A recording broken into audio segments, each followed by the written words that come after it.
All right, so I'm probably almost 3 weeks here into, we'll say, a 99.5% pure carnivore diet. Now, I've had a little bit of a lapse at home. You know, what happens is you get home, the wife starts pushing things in front of your face.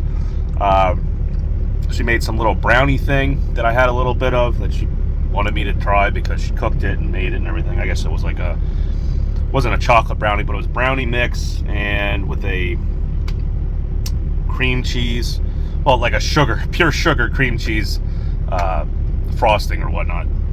So that was probably about the only thing I've ate the whole time that's been well far away from the carnivore diet. Besides maybe, I think I've had 2 diet Pepsis. Other than that, it's been all meat. Except for the keto. I have tacos every once in a while, so I have keto. I guess they're keto wraps for the tacos. They're soft tacos. I think it's made out of some other kind of flour, or some of them are plant-based, like spinach. But that's it. That's really the only non-meat things I've been eating, except for, like, cheese and some dairy products.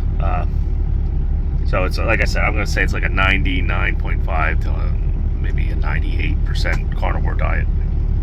But I feel great, even though I'm like 36 really. My auto mechanic, air hammer and everything. My knuckles, they're not swollen up. I don't have pain. I don't have back pain. I feel great. I feel high energy. Sleep, I can fall asleep real easy now. And even then, if I get 6 hours of sleep, I wake up refreshed, ready to go. Mentally, there's like no brain fog now. I would say the first 2 weeks, on the carnivore diet I would say mostly was withdrawal. I think that's where most of the brain fog and cravings and stuff was, literally withdrawal from sugar and carbs, carbohydrates and all that. Just cravings. Waking up starving at 2 o'clock in the morning, cooking a pound of hamburger meat, eating a pound of hamburger meat, hating every bit about it, feeling full, like literally, like feeling full in my stomach, but in my head I was still starving. You got to be able to disconnect that. That's so far, been the carnivore diet for me. I would say the first 2 to maybe 3 weeks are going to be the worst. You're going to have to push through that. The first week, it's easier. Like, yeah, I'm on the carnivore diet, yeah, but then, in between there is when you start getting the cravings and the brain fog, and I guess it's your system detox. And, I don't want to sound like one of those snake oil salesmen, but I guess it's your body detoxing or just getting over from using carbs and whatnot. But now I probably feel better than I felt in, 15 years. You go back 15 or so years ago, I was working at AAA as a tow truck driver, getting $50 tips, $20 tips, and then going right over to Phillips Cheesesteak there in Passyunk and Rittner, getting cheesesteaks twice a day sometimes, Geno's, Pat's, typical Philly, food, just stuffing my face full. And I figured I was okay because, I was strapping cars down, climbing, doing stuff, sweating. Sometimes the tow trucks didn't have air conditioning if they, weren't fixed or whatnot. And I just figured everything was all right. Well, now years later, I'm, those extra 30 pounds that I put on during then, I'm still trying to get off, and I added them on by being a truck driver. And a lot of you are going to say carnivore diet, super hard to do in the truck. And you might be right about that. Eventually here, underneath the bed here, I would like to get a refrigerator / freezer 12-volt cooler that fits under the bed, like an actual size of a cooler. Eventually. Until I find one that I like and that's priced the way I think, or what I should pay for it. How about this? We'll take a real quick look over here. So this is your typical trucker fridge. All right. If you look on here, I don't know about the older ones, but the newer ones have settings. So as soon as I fill this thing up with groceries, all right, I press and hold this button. Now it's different probably from all your other fridges, but what that does is it puts the fridge into like a deep freeze. Or like a fast cool, and I let it go for 24 hours, and I store my meat not only in my not only in that little tiny, small ass freezer, but I store it at the bottom of the fridge, because the bottom of the fridge, here, I'll actually pull out the steak. The bottom of the fridge actually gets really cold. As you can see, that steak is pretty much frozen. It's frozen. So that's like my little extra freezer there in the bottom. Same thing here with the hamburger meat. See the hamburger meat? Grass-fed hamburger meat? Listen, it's frozen. So that's how I store extra meat in the truck. Let me see if I can get this all back in here with one hand while you're looking at my big head. And yeah, that's how I store extra meat in the truck for right now. And so far, I haven't gotten sick or anything. Let's see, that pork loin, I had leftovers of that pork loin that I cooked, well, geez, like last week. Had Tupperware storage container, stuck it on the bottom part of the fridge, kept it real cold, almost frozen, almost, you know, where it's like kind of crunchy. And I had leftovers, the other day, and it was still good. And I think that was like four days after I cooked it or whatnot, maybe 5. So you can do the carnivore diet in the truck.